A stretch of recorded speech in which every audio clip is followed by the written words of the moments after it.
नमस्कार, मैं हूं सुमित अवस्थी। आप बताएंगे और हम दिखाएंगे, ये वादा हमने आपसे किया है और उस वादे को निभाने के लिए एक बार फिर हम हाजिर हैं। आपकी खबर होगी, आपका नजरिया होगा, हम तो सिर्फ जरिया बनेंगे।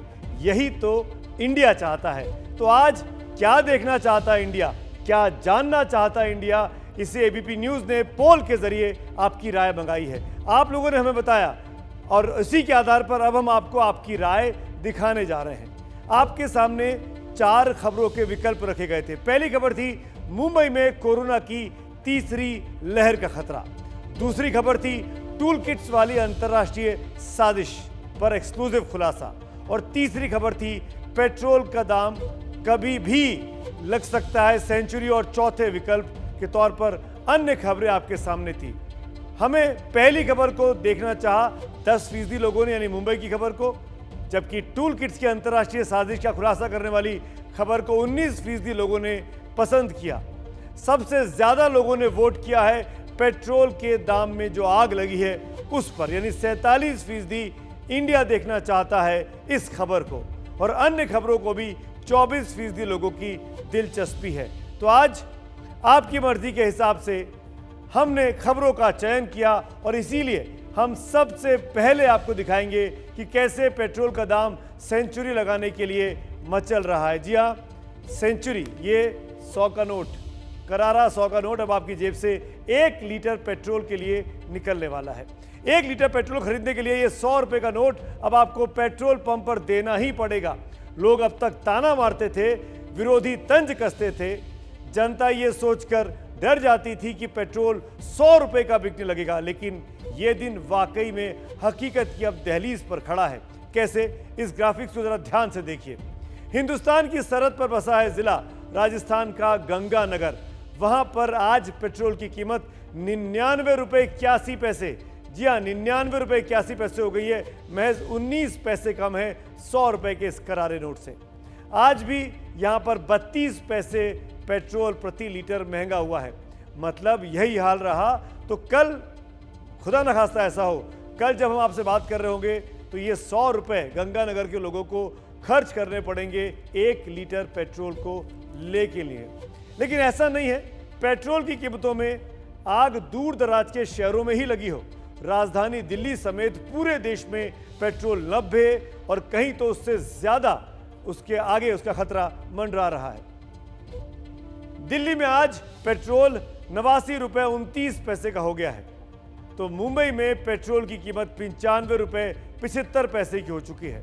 दिल्ली में पेट्रोल 30 पैसे महंगा हुआ तो मुंबई में 35 पैसे इसकी कीमत बढ़ी। यानी लगातार पेट्रोल और डीजल के दामों में बढ़ोतरी हो रही है। तेल का यह कहर आज ही नहीं, देशवासियों पर कहर बरपा रहा है। पिछले 8 दिनों से, जी हां पिछले 8 दिनों से रोज पेट्रोल और डीजल के दामों में कुछ पैसों की बढ़ोतरी हो रही है। 8 फरवरी से रोजाना देश में पेट्रोल और डीजल की कीमतें लगातार बढ़ी हैं। यह हम आपको दिल्ली के दाम दिखा रहे हैं। 8 फरवरी को दिल्ली में पेट्रोल 86 रुपए 95 पैसा था, आप देख सकते हैं सबसे नीचे। 9 फरवरी को अगले दिन 35 पैसे इसकी कीमत बढ़ गई। 10 फरवरी को 30 पैसे कीमत बढ़ गई। 11 फरवरी को 25 पैसे कीमत बढ़ गई। 12 फरवरी को 29 पैसे कीमत बढ़ी। 13 फरवरी को 30 पैसे कीमत बढ़ी और 14 फरवरी को यह कीमत 29 पैसे बढ़ी। 15 तारीख को 25 पैसे और बड़ा इजाफा हो गया और आज यानी 16 तारीख को 30 पैसे तक कीमत बढ़ गई है। यानी हाल बाकी के शहरों का भी है, सिर्फ दिल्ली की बात ऐसी नहीं है, देश भर के शहरों का यही हाल है। पेट्रोल की तरह यही हाल डीजल का भी रहा। दिल्ली में डीजल 9 फरवरी को 35 पैसे बढ़ा और फिर बढ़ते बढ़ते दिल्ली में 80 रुपए की कगार पर अब प्रति लीटर डीजल भी पहुंच चुका है। लेकिन त्रासदी देखिए, जिन्हें आपने अपना जनप्रतिनिधि बनाकर संसद में भेजा है, वही पेट्रोल से जले आपके जख्मों पर नमक रगड़ रहे हैं। पेट्रोल की कीमतें बढ़ रही है, उसी अनुपात में लोगों की आमदनियां भी बढ़ रही हैं और पेट्रोल की कीमतें केवल नरेंद्र मोदी जी की सरकार में नहीं बढ़ रही है। इस देश का ये दुर्भाग्य रहा है कि शुरू के 55 वर्षों में जिस कांग्रेस सरकार ने यहाँ पर शासन किया, उन्होंने यहाँ पर कोई भी इंफ्रास्ट्रक्चर ऐसा तैयार नहीं किया है जिससे इन कीमतों को बढ़ने से रोका जा सके। तो सुना आपने बीजेपी के सांसद महेंद्र सिंह सोलंकी की बात। दरअसल इस तरह के बयान लोगों के जख्मों को और कुरेदते हैं। तेल कंपनियों का दरअसल दावा है कि अंतर्राष्ट्रीय बाजार में क्रूड ऑयल की बढ़ती कीमतों के चलते उन्हें दाम बढ़ाने पड़े हैं। ये काफ़ी हद तक सच भी है, लेकिन इसका एक दूसरा पहलू भी है जो आज हम आपको दिखाने जा रहे हैं। बहुत ध्यान से देखिएगा। अब हम आपको बताते हैं कि जो पेट्रोल और डीजल आप खरीदते हैं उससे होने वाले फायदे में किसकी कितनी हिस्सेदारी होती है।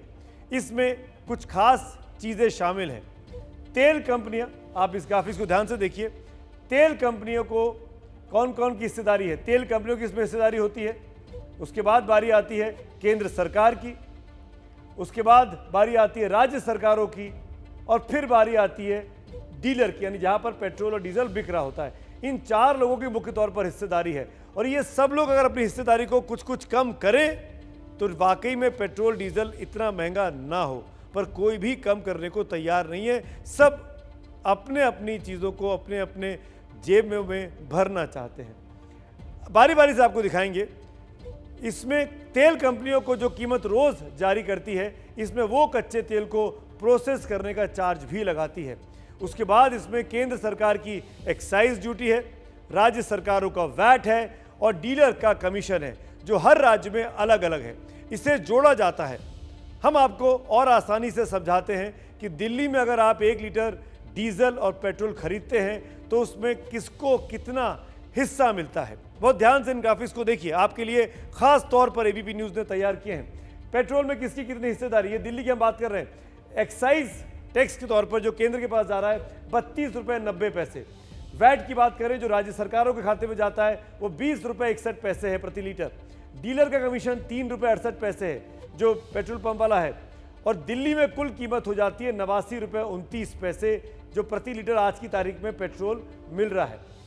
टैक्स और कमीशन अगर आप घटा दें 32 रुपये और 2 रुपये, 32 रुपये 2 पैसे, तो कीमतें कम हो सकती हैं, 32 रुपये तक मिल सकता है। तमाम अगर आप टैक्सेस को घटा दें तो यही पेट्रोल जो आज करीब 90 रुपये का है वो आपको 32 रुपये में मिल सकता है। अब डीजल की स्थिति समझिए। एक्साइज के पास, केंद्र की सरकार के पास 31 रुपये 80 पैसे जाते हैं, राज्य सरकार के पास 11 रुपये 68 पैसे जाते हैं। डीलर कमीशन के तौर पर 2 रुपये 53 पैसे प्रति डीजल जाते हैं बिक्री पर, और इसी तरीके से दिल्ली में डीजल की कीमत जो है वो 79 रुपये 70 पैसे है। अगर ये तमाम कमीशन हटा दें केंद्र का, राज्य का और डीलर का, तो यही डीजल आपको 33 रुपये 69 पैसे में मिलेगा। यानी जो आज आपको 80 रुपये के लगभग का मिल रहा है वो आपको महज 33 रुपये में मिल सकता है। आप समझ सकते हैं कितना कमीशन, कितना टैक्स सरकारें हमसे प्रति लीटर वसूलती हैं, डीजल के नाम पर भी और पेट्रोल के नाम पर भी। हमने आपको दिल्ली की कीमत का ब्रेकअप सिर्फ उदाहरण के तौर पर दिखाया है। कुछ राज्यों में पेट्रोल की कीमत 100 के बिल्कुल करीब पहुंच गई है, तो उसके पीछे की वजह है वहां की राज्य सरकारों ने वैट ज्यादा लगा रखा है। भले ही यह आंकड़ा देखकर आपको ये नाराजगी हो कि 33 रुपये का तेल आपको 90 से 100 रुपये में क्यों मिल रहा है, लेकिन एक सच ये भी है कि मुनाफे से होने वाली आमदनी का इस्तेमाल सरकार आप ही के लिए करती है, चाहे वो इंफ्रास्ट्रक्चर हो या फिर विकास के दूसरे काम हो या सोशल सेक्टर के काम हो।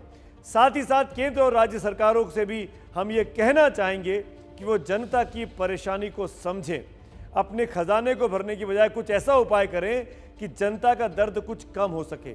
यही तो दरअसल इंडिया चाहता है, और इसीलिए इंडिया चाहता ने इस खबर को नंबर 1 प्रायोरिटी पर आज देखना चाहा। डेली जो है 25 से 30 पैसा बढ़ रहा है, और लोग तेल डलवा रहे हैं, बोलते हैं कि हमारी पगार नहीं बढ़ रही है, हमारा कुछ बिजनेस नहीं बढ़ रहा है, खाली पेट्रोल का भाव बढ़ाते जा रहे हो, तो हम लोग जिएंगे कैसे। अच्छा सर, ये तो बस मार पड़ रही है। एक तो लॉकडाउन से अभी आदमी उभरा नहीं है, और दोबारा फिर ये डेली 20 पैसे 30 पैसे 40 पैसे सुबह देखते हैं डेली बढ़ जाता है, डेली बढ़ रहा है। इससे बहुत परेशानी जी। मैं तो ये सोच रहा हूँ कि अब गाड़ी बेच दूँ, गाड़ी चलाना हमारे बस में ही नहीं है, हर दिन रोज डीजल बढ़ ही जा रहा है। आप देख सकते हैं कि जैसे कि पेट्रोल और डीजल का दाम से क्या होता है कि हमारा जितना भी कमर्शियल जो है, जैसे कि आपका सब्जी हुआ, कॉमन आदमी है, मिडिल क्लास पीपल है, लो क्लास पीपल है, as well as high class है, जो भी है, तो उसमें क्या होता है कि सब्जी से लेके जो भी चीज है, कमोडिटीज, ट्रांसपोर्टेशन, हर चीज की कॉस्टिंग बढ़ती है। पहली बात, उससे क्या होता है, सारा जो हमारा जनता है उससे इफेक्ट होता है। दरअसल आम आदमी परेशान हो रहा है तो उसके पीछे वजह है, लोगों को पता है कि इसका असर सिर्फ उसके ट्रैवल पर नहीं होने वाला बल्कि आने वाले दिनों में महंगाई पर भी पड़ सकता है। और अगर ऐसा होता है तो कोरोना के बाद उबरने की कोशिश में लगे लोगों पर पड़ सकती है दोहरी मार। कल के मुकाबले आज पेट्रोल और डीजल के दामों की बात करें तो आज पेट्रोल का दाम जो है वो 88 रुपीज़ 99 पैसे पर पहुंच गया है और वहीं डीजल का दाम जो है 79 रुपीज़ 35 पैसे पर पहुंच गया है। इसका पेमेंट कम है, नॉर्मल आदमी जो दिनचर्या है अपनी मजदूरी वगैरह करके काम करते हैं उनके लिए थोड़ा परेशानी आती है। जब जो है पेट्रोल डीजल के दाम बढ़ते हैं इंटरनेशनल मार्केट में, गवर्नमेंट दाम बढ़ा देती है, परंतु जो है कम होते हैं तो कम नहीं करती है। रोज ही बढ़ रहे हैं, 50-50 पैसे बढ़ के रोज बढ़ रहे हैं, पॉकेट से तो जा ही रहा है। अब 5-6 रुपए पिछले एक हफ्ते 10-15 दिन के अंदर बढ़ चुके हैं।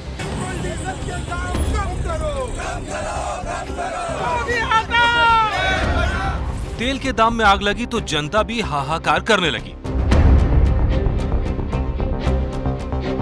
पेट्रोल डीजल गैस की बढ़ती कीमतों का असर सीधे जनता की जेब पर पड़ता है। हालात ये हो गए हैं कि लोगों को अब अपना घर का बजट फिर से तैयार करना पड़ रहा है। बहुत मुश्किल आ रही है तेल के लिए भी। हर जगह सैलरी कम है लेकिन सर तेल वगैरह में बहुत ज़्यादा है करे लोग। अभी ये महंगाई में मतलब एडजस्ट कर पाना बहुत मुश्किल है, लेकिन फिर भी आदमी को मतलब कहीं जाना है और कुछ है तो करना ही होता है। ऐसा नहीं है कि तेल की कीमतों का असर सिर्फ घर के बजट पर पड़ता है, इसकी चपेट में कई सेक्टर आते हैं। खासतौर से ट्रांसपोर्ट कारोबारियों को तो गहरी चोट लगी है। पहले ही कोरोना ने कारोबार की कमर तोड़ दी थी और अब तेल के दाम ने हालात और बिगाड़ दिए। ड्राइवर है उसी को पगार देने में आज हम असक्षम हो रहे हैं क्योंकि इतना भाड़ा कम है और इतनी दिक्कतें आ रही है कि अंदर हमारे ये चार्जेस जो है वो सब बढ़ चुके हैं, डीजल बढ़ चुका है, फाइन बढ़ चुके हैं। अब देश भर के ट्रक मालिकों के संगठन ने मांग की है कि ऑटो टैक्सी की तरह ट्रकों का भाड़ा भी प्रति किलोमीटर के हिसाब से तय हो। ऑल इंडिया मोटर ट्रांसपोर्ट संगठन ने सरकार को चिट्ठी लिखकर चेतावनी दी है, अगर उनकी मांग नहीं मानी गई तो वो ट्रक के चक्के रोक देंगे। अगर इसके ऊपर इस तरह का कोई परिवर्तन नहीं लाया गया और जो नुकसान हमें आज की स्थिति में झेलना पड़ रहा है तो हमें बहुत बड़ी शंका है, डर है, भय है कि आने वाले दिनों काफ़ी हमारे उद्योग के लिए गंभीर होंगे। अब आप ये समझिए कि कैसे आपकी जिंदगी महंगी हो सकती है। डीजल का दाम बढ़ने से माल भाड़ा बढ़ सकता है, इससे आपके रोजमर्रा के जरूरी सामान महंगे हो सकते हैं। डीजल की कीमत बढ़ने से किसानों के लिए खेती महंगी हो सकती है। इसका असर फल, सब्जी और दूसरे खाने पीने की चीजों पर पड़ सकता है। यही नहीं, दूसरे उद्योगों पर भी इसका असर पड़ना तय है। ये समस्याएं अपनी जगह हैं, लेकिन फिलहाल न तो केंद्र सरकार और न ही राज्य सरकार टैक्स कम करने के मूड में नजर आ रहे हैं। अंतर्राष्ट्रीय बाजार में क्रूड ऑयल की कीमतें और बढ़ने का संकेत है। ऐसे में आम आदमी और उद्योग जगत के लिए आने वाले दिन चुनौतियों से भरे हो सकते हैं। दरअसल आपने ये तर्क सुना होगा कि पेट्रोल और डीजल की जो कीमत है वो अंतर्राष्ट्रीय बाजार के हवाले बाजार ही तय करता है कि इनके दाम कब बढ़ेंगे और कब घटेंगे। ये तर्क अक्सर सरकारी पक्ष की तरफ से दिया जाता है, लेकिन एक अजीब इत्तेफाक है। आपको एक दिलचस्प बात बता रहा हूँ। एक अजीब इत्तेफाक है कि चुनाव के समय अक्सर डीजल पेट्रोल के दाम या तो घट जाते हैं या थम जाते हैं, बढ़ते नहीं हैं। कुछ महत्वपूर्ण ग्राफिक्स आपके लिए बना के लाए हैं। इन ग्राफिक्स को ज़रा ध्यान से देखिएगा। बिहार चुनाव के समय की पहले बात करते हैं। बिहार चुनाव के समय 22 सितंबर 2020 से 19 नवंबर तक कोई बढ़ोतरी पेट्रोल और डीजल के दाम में नहीं की गई। बिहार चुनाव अभी सितंबर से दिसंबर के बीच, दिल्ली चुनाव हुए थे जनवरी फरवरी में 2020 में, इसमें उल्टा दाम कम हो गए। 1 जनवरी को जो 75 रुपये 14 पैसे था वो घटकर 71 रुपये 94 पैसे प्रति लीटर हो गया, यानी कीमत गिर गई क्योंकि चुनाव सर पर थे। झारखंड का चुनाव हुआ था नवंबर 19 में, वहां पर देखिए 74 रुपये 86 पैसे कीमत थी। 25 दिसंबर को वो 74 रुपये 63 पैसे हो गई, यानी कीमत गिर गई थी, बढ़ी नहीं थी, चुनाव सर पे था। महाराष्ट्र और हरियाणा का चुनाव हुआ था अक्टूबर में। 2 अक्टूबर को कीमत 74 रुपये 61 पैसे थी, 25 अक्टूबर को 73 रुपये 6 पैसे हो गई, यानी चुनाव को देखते हुए कीमत बढ़ी नहीं, गिर गई। लोकसभा चुनाव की बात करते हैं 2019 में 6 अप्रैल को कीमत थी 72 रुपये 91 पैसे और 22 मई को कीमत थी 71 रुपये 17 पैसे, यानी करीब करीब 1-1.5 रुपये तक प्रति लीटर पेट्रोल सस्ता हुआ था। ये चुनाव का असर है, यानी चुनाव जब जब होते हैं तो पेट्रोल और डीजल के दाम बढ़ते नहीं हैं, थम जाते हैं या कम हो जाते हैं। इस वक्त भी 5 राज्यों में विधानसभा चुनाव का सर पर हमको दिखाई दे रहे हैं। असम सरकार ने जहां पे चुनाव होने कुछ रुपए अपने वैट से घटा दिए हैं, तो पेट्रोल डीजल की कीमतें वहां कम हो गई हैं। पर राजनीति बगल के राज्य बंगाल में हो रही है। डीजल पेट्रोल के दाम पर हो रही राजनीति पर हमारी ये एक्सक्लूसिव रिपोर्ट जरूर देखिए।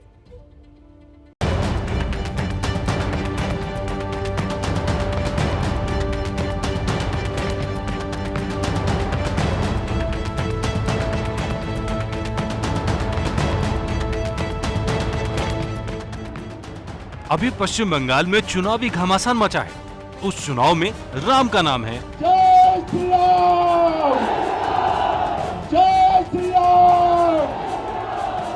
मुसलमान पर संग्राम है, लेकिन अब डीजल और पेट्रोल का दाम भी आ गया। राज्य की मुख्यमंत्री ममता बनर्जी ने केंद्र सरकार पर हल्ला बोला है। उन्होंने बीजेपी पर आरोप लगाया है कि वो हर दिन रसोई गैस, डीजल और पेट्रोल के दाम बढ़ा रही है, लेकिन उन्होंने ये कहकर चुटकी भी ली, जब चुनाव होंगे उन दिनों थोड़े दिनों के लिए दाम कम करेगी। Matter of concern and central government is not taking any serious things about this. Only when election comes, they just reduce for 3-4 days. After the election result is over, they again increase so many times. वैसे पश्चिम बंगाल के चुनाव में कभी हिंसा का सवाल उठता है तो कभी दल बदल का सवाल सुर्खियां बटोरता है, लेकिन ममता ने डीजल पेट्रोल के दाम को उठाकर इसे चुनावी चर्चा में ला दिया है। पिछले 8 दिन से लगातार पेट्रोल के दाम बढ़ रहे हैं। इस पर कांग्रेस ने बाकायदा प्रेस कॉन्फ्रेंस करके सरकार पर उंगली उठाई। पिछले 6 साल 8 महीने में जो मोदी टैक्स, जिसको मैं कहना चाहूंगा, जो एडिशनल एक्साइज केंद्र सरकार ने लगाई पेट्रोल और डीजल पर, पेट्रोल पर 23 रुपए 78 पैसे प्रति लीटर बढ़ी और डीजल पर 28 रुपए 37 पैसे प्रति लीटर बढ़ी। ये मोदी टैक्स। वैसे चुनावी मौके पर एक दावा असम सरकार ने चल दिया।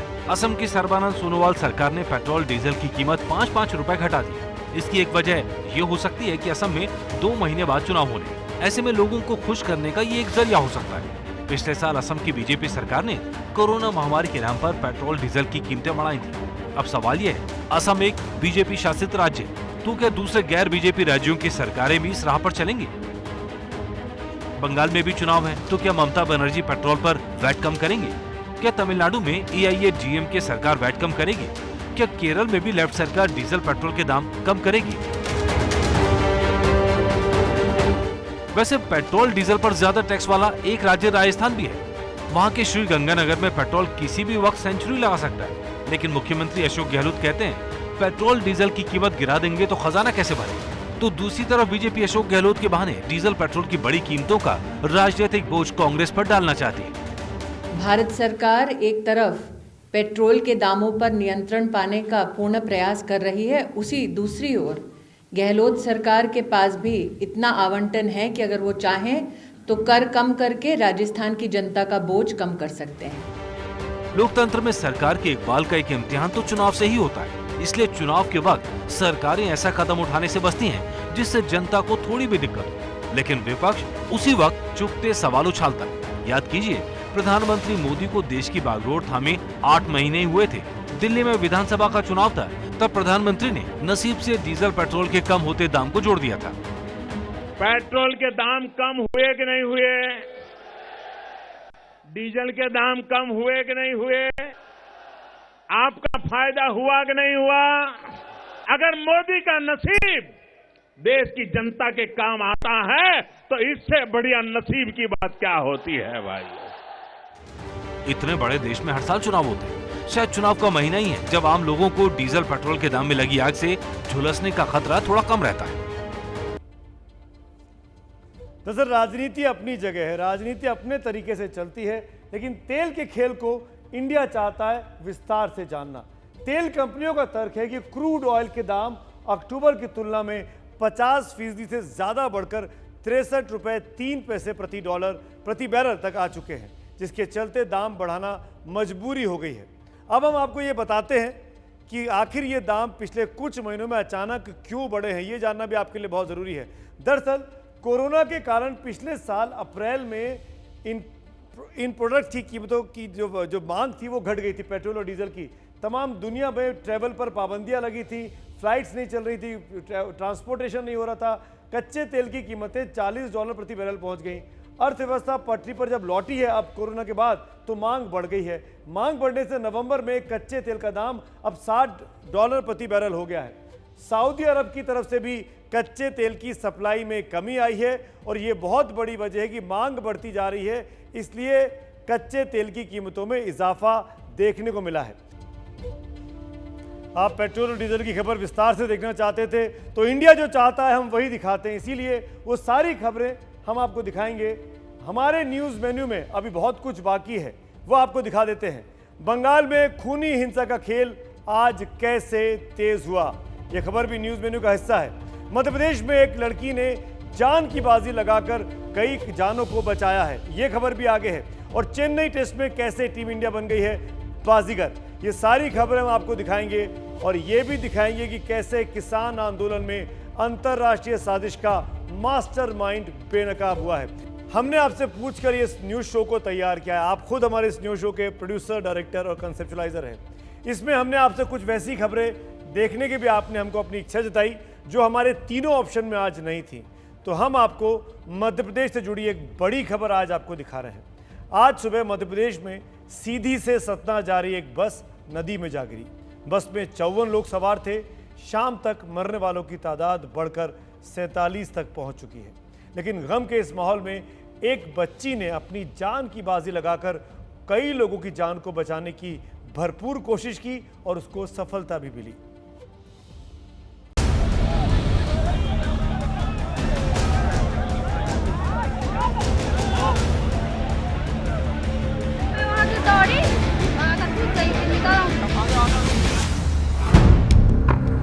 शिवरानी के साहस को आज पूरा मध्य प्रदेश सलाम कर रहा है। सीधी से सतना जा रही बस जब पटना पुल के पास नदी में गिरी तो वहां से गुजर रही शिवरानी ने जान पर खेलकर लोगों को बचाने का फैसला किया और नहर में कूद गई। मैं वहां से दौड़ी और आकर कूद गई, फिर निकाला। कितने लोग नहीं है आपके? नहीं, कपड़े बदल दिए, ठंड लगती। आपने कितने लोगों को बचाया है? हमने 2 को। और आपके साथ में कौन कौन था?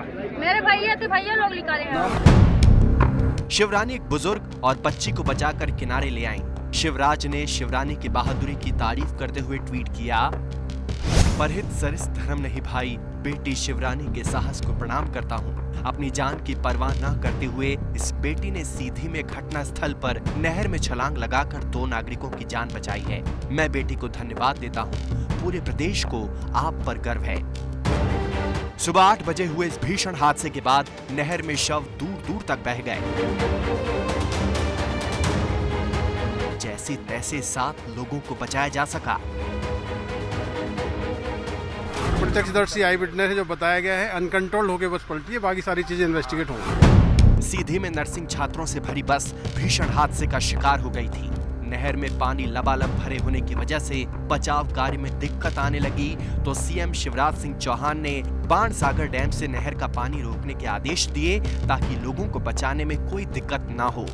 इधर सीएम ने सरकारी कार्यक्रम रद्द करके 2 मंत्रियों को मौके पर रवाना किया। मैं समझता हूं कि प्राथमिक गलती जो है ना, इसमें ड्राइवर की ही जान पड़ती है, लेकिन फिर भी हमने परमिट, बस मालिक का परमिट नष्ट कर दिया है और आगे भी कहीं पूरे मध्य प्रदेश के आरटीओ लोगों से कहा है, निर्देश दिए हैं, कहीं इस प्रकार की घटना की पुनरावृत्ति ना हो, न इसमें कोई बख्शा नहीं जाएगा। राष्ट्रीय राजमार्ग जो 5 दिन से बाधित था, अगर वो बाधित नहीं होता तो शायद इस तरह की घटना नहीं घटती। तो कहीं ना कहीं ये लापरवाही हुई है।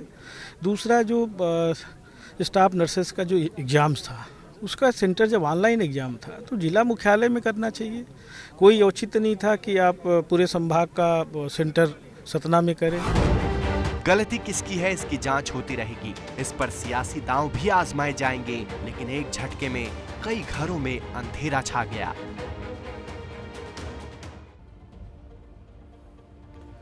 तो क्योंकि इंडिया चाहता है आपका अपना शो है, आपने पहले नंबर पे खबर पसंद की थी पेट्रोल डीजल के दाम वाली, वो हमने विस्तार से आपको दिखाई। दूसरे नंबर पे आपने वोट किया अन्य खबरों को, आपने सीधी की इस बहादुर लड़की की कहानी सुनी। अब तीसरे नंबर पे आपने पसंद किया था कि टूल किट की अंतर्राष्ट्रीय साजिश क्या है। तो अब रुक करते हैं लाल किले वाली साजिश की ओर। आज इंडिया लाल किले पर हुए हमले में अंतर्राष्ट्रीय साजिश के बारे में भी जानना चाहता है।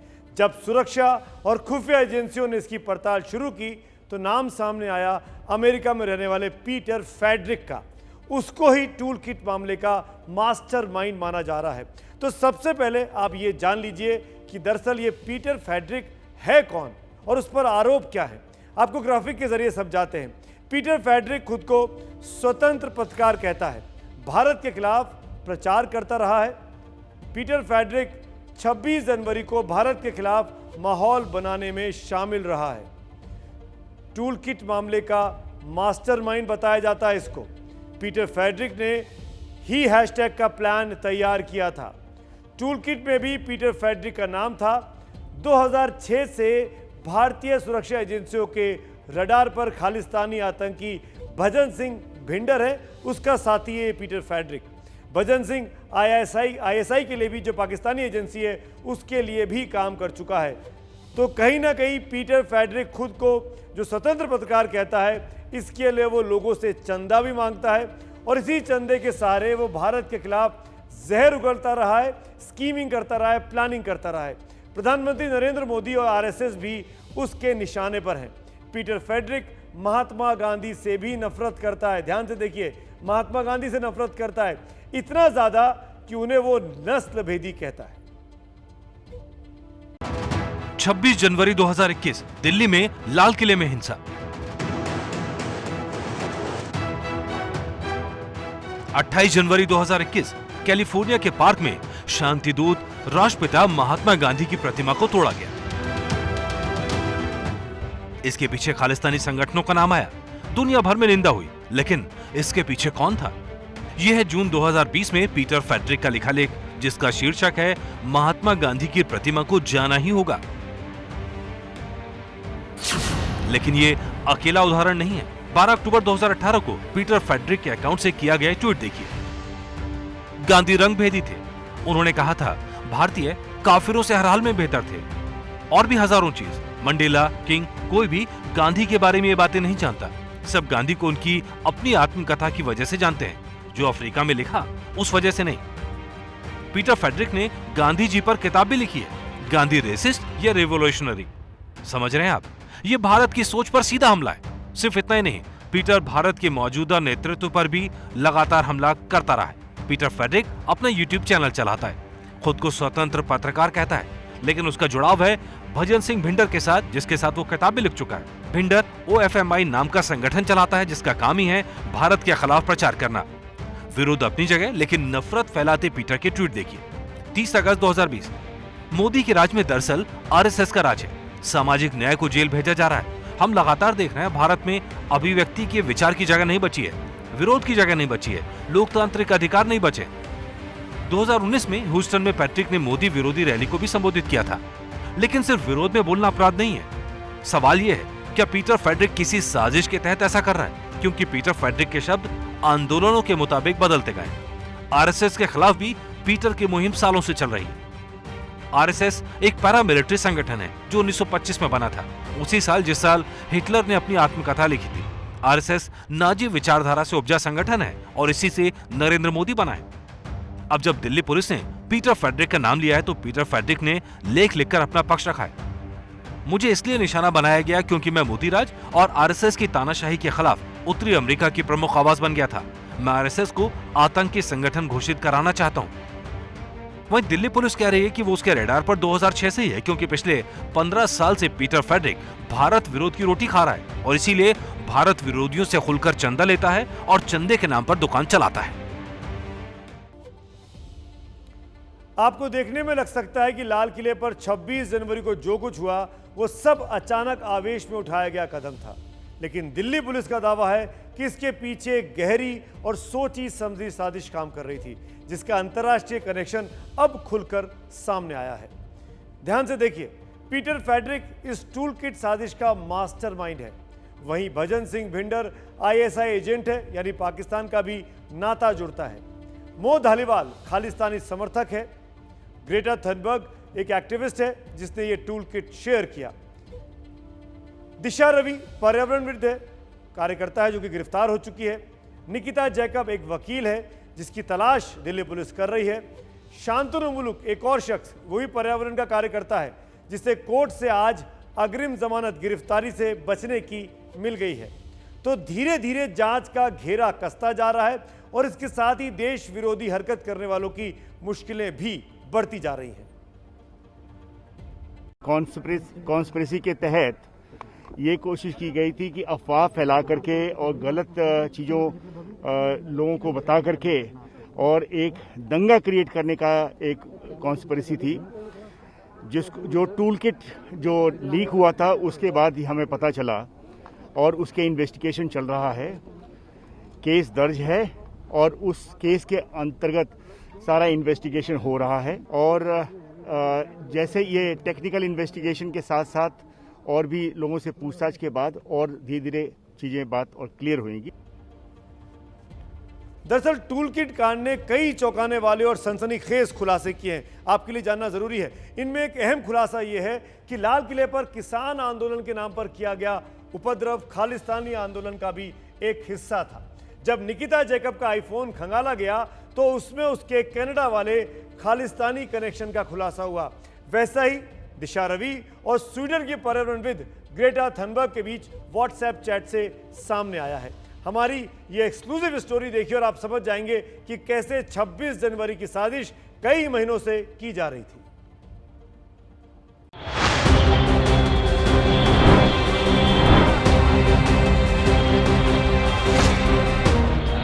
हिंदुस्तान का नाम पूरा का पूरा मिट्टी में मिलाने की कोशिश उसी दिन हुई जिस दिन देश अपना गणतंत्र दिवस मना रहा था।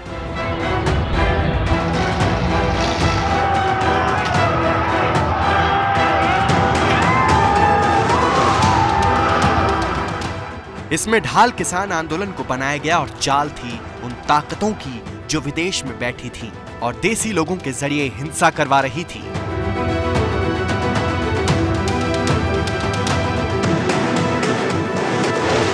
वो साजिश देसी थी लेकिन इसके तार विदेशी मास्टरमाइंड से जुड़े थे और इसमें वो लोग भी कूद पड़े जिनका अपने कारणों से दुनिया में बड़ा नाम है। अब उन चेहरों से पुलिस नकाब हटा रही है जो 26 जनवरी को छुपी थी लेकिन आज बेपर्दा है। चाहे वो दिशा रवि हो जो गिरफ्तार हो चुकी हैं, चाहे निकिता जैकब हो जिनकी तलाश जारी है, चाहे शांतनु मुलुक हो जिनकी तलाश जारी है, या फिर मो धालीवाल हो जो खालिस्तानी समर्थक है और इसीलिए आंदोलन का एक खालिस्तान कनेक्शन वाला शक भी गहराता चला जा रहा है। दिल्ली पुलिस ने इसकी जांच पड़ताल शुरू की तो दिशा के खिलाफ पुख्ता सबूत और संगीन आरोप दोनों साथ साथ सामने आए। दिशा ने टूल किट गूगल डॉक्यूमेंट बनाया था। शांतनु का बनाया गया ईमेल अकाउंट इसका ओनर है और यह भी बात निकल के आई कि एक व्हाट्सएप ग्रुप से जुड़े थे ये सभी, जो कि 6 दिसंबर को क्रिएट किया गया था। टूल किट एक तरह का दस्तावेज होता है जिसमें किसी मुद्दे पर जानकारी देने और उससे जुड़े कदम उठाने पर विस्तार से जानकारी दी जाती है। इसमें जुड़े लोग इस दस्तावेज को एडिट भी कर सकते हैं। इसका इस्तेमाल आमतौर पर आंदोलन के दौरान किया जाता है।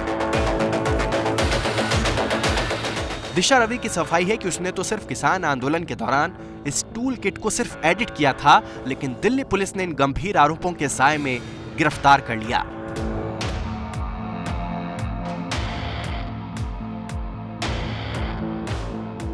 भारत की छवि खराब करने की साजिश का आरोप है। निकिता और शांतनु के साथ मिलकर टूल किट बनाने का आरोप, टूल किट में भारत विरोधी गतिविधियों की प्लानिंग का आरोप, टेलीग्राम ऐप के जरिए टूल किट शेयर करने का आरोप और अपने फोन से बहुत से डेटा मिटाने का आरोप है। इस साजिश में जब पुलिस ने जांच की तो कई और चेहरे खुलते चले गए। इनमें निकिता जैकब हैं जो मुंबई में वकील हैं और पुलिस का आरोप है कि उनके तार खालिस्तान समर्थकों से जुड़े हैं। पुलिस का कहना है कि निकिता ही टूल किट की एडिटर थीं और पुलिस को 2 लैपटॉप और एक आईफोन निकिता से मिला। जांच में पता चला कि निकिता के कनाडा में बैठे खालिस्तान समर्थक पोएटिक जस्टिस फाउंडेशन से जुड़े हैं। पुलिस का आरोप है कि इन लोगों ने साजिश को अंजाम देने के लिए एक बड़ी मीटिंग की थी। वो तारीख थी 11 जनवरी, जब जूम ऐप पर मोधालीवाल, निकिता, शांतनु, दिशा और कनाडा में पुनीत समेत कुछ लोग जुड़े और वहीं तय किया गया कि इन्हें साजिश को अंजाम देने के लिए करना क्या है। और अब इनकी देश विरोधी गतिविधियों का सच बेनकाब हो गया है।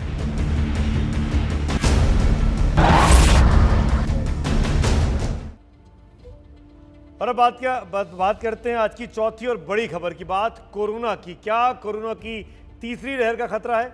मुंबई में कोरोना के मामले जिस तेजी से बढ़ रहे हैं उसको देखकर लगता है कि वहां कोरोना की तीसरी लहर शायद आने वाली है। मुंबई में पिछले कई दिनों से रोजाना 500 से ज्यादा मामले अब सामने आ रहे हैं। अगर 10 फरवरी को 558 मामले सामने आए थे तो 14 फरवरी को यह संख्या बढ़कर 645 तक पहुंच गई है। इसके लिए 1 फरवरी से खोले गए लोकल ट्रेन को बहुत बड़ी वजह माना जा रहा है। जब से लोकल मुंबई में चली है तब से कोरोना के मामले भी तेजी से बढ़े हैं।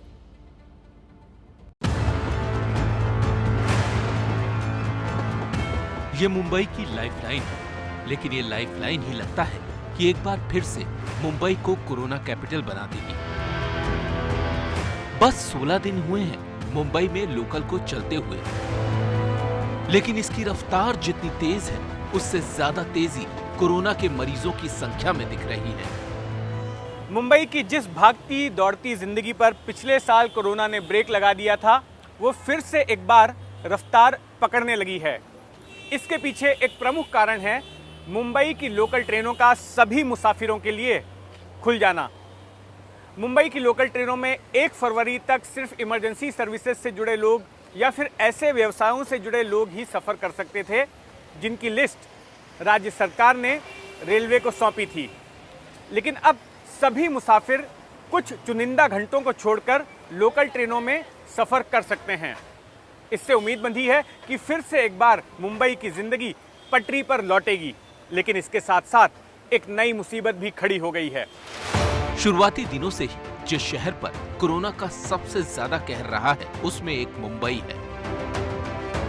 मुंबई में अब तक कोरोना से करीब 11,500 लोग मारे जा चुके हैं। इनमें अब लोकल ने चिंता इसलिए बढ़ा दी है कि 9 दिनों में 70% मामले बढ़ गए हैं। आखिर लोकल ट्रेन के चलते मुंबई में कैसे फिर से पांव पसार रहा है कोरोना, इसकी पड़ताल हमारी संवाददाता रेणु श्रीवास्तव ने बोरीवली से चर्च गेट स्टेशन तक लोकल में चलकर की। कोरोना काल में लोगों को एहतियातन बताया गया था कि जब आप लोकल ट्रेन में सफर करते हैं और सूचित करने के लिए कुछ इस तरीके के स्टिकर्स लगाए थे। भैया आप थोड़ा साइड हो जाइए। आप देखिए यहाँ पे लिखा है please do not sit here, मतलब एक सीट पर केवल 2 यात्री सफर करेंगे, एक सीट पर केवल 2 लोग बैठेंगे। कल सेवा तो शुरू कर दी गई है, लेकिन कोरोना काल में जिस तरीके की भीड़ है, कोरोना संख्या भी बढ़ रही है मरीजों की, तो डर लग रहा है कि लोकल ट्रेन में सफर कर रहे हैं कि नौकरी पर जाना ज्यादा जरूरी है। नौकरी पर जाना जरूरी है मैडम। अभी क्या बोल सकते, काम तो करना ही पड़ेगा अपने को, जो भी करना ही है। इस तरीके से जो ये भीड़ है ये आम दिन में होती थी, लेकिन अब कोरोना काल में कुछ नई तस्वीर आपको नजर आ रही है कि लोकल डर है कि ट्रेन में ट्रैवल कर रहे हैं कोरोना हो जाएगा। डर तो है लोकल में, बट जैसी मतलब क्राउड रहना चाहिए वैसा ही क्राउड है, नॉर्मल डेज की तरह ही। इस कोरोना से बचाव के लिए वैक्सीन भी लगने लगी, लेकिन मुंबई में ही वैक्सीन का हाल बेहाल है। महाराष्ट्र में सोमवार से कोरोना के दूसरे चरण की शुरुआत की गई, लेकिन दूसरे चरण के पहले दिन मुंबई में केवल 71 लोगों ने ही वैक्सीन की दूसरी डोज ली, जबकि 16 जनवरी को जब वैक्सीनेशन की शुरुआत की गई थी तब पहले दिन मुंबई में 1926 लोगों को टीके लगे थे। यानी दूसरे चरण के पहले दिन बहुत कम मात्रा में लोग टीका लगाने पहुंचे हैं। मुंबई में 22 वैक्सीनेशन सेंटर बनाए गए हैं, जहां 104 टीमें टीका लगाने का काम करती हैं। मुंबई समेत देश भर में वैक्सीनेशन का कार्यक्रम चल रहा है, लेकिन दिक्कत यह है कि रोजाना तय संख्या में लोगों का टीकाकरण नहीं हो पा रहा। इसके पीछे 2 प्रमुख कारण माने जा रहे हैं। एक कारण तो यह है कि लोगों को वैक्सीन के साइड इफेक्ट्स को लेकर डर है, और दूसरा कारण है तकनीकी गड़बड़ी। लेकिन वैक्सीन तो लगी नहीं, अलबत्ता हालात इतने बिगड़ गए कि मुंबई पर लॉकडाउन की आशंका मंडराने लगी है। इतना ही नहीं, मुंबई में अब बाहर से आने वाले लोगों की जांच तेज होगी। पहले दिल्ली, राजस्थान, गुजरात और गोवा से आने वाले लोगों को कोरोना टेस्ट कराना पड़ता था, लेकिन अब इसमें केरल का भी नाम जुड़ गया है। बीएमसी का कहना है कि अगले 10 दिनों तक वो मुंबई में हालात पर नजर रखेंगे। अगर हालात में सुधार नहीं होता है और कोविड के मरीजों की संख्या में और ज्यादा बढ़ोतरी होती है तो फिर ठोस कदम उठाए जा सकते हैं। रेणु चौधरी और राजेश त्रिपाठी के साथ जितेंद्र दीक्षित की रिपोर्ट। मुंबई में कोरोना खतरा बढ़ रहा है, वहां की सरकार और प्रशासन की जिम्मेदारी कुछ ज्यादा ही अब ऐसे में बढ़ जाती है। इंडिया चाहता है में आपके रिएक्शन सबको लगातार मिल रहे हैं। हैशटैग इंडिया चाहता पे बहुत से लोग इस शो को बहुत पसंद कर रहे हैं, लेकिन अभी भी मुझे आपके रिएक्शंस का इंतजार है। वक्त हो रहा है एक ब्रेक का, लेकिन ब्रेक के बाद आपको बताएंगे कि टीम इंडिया ने चेन्नई में कैसे लिया टीम इंग्लैंड से एक शानदार बदला।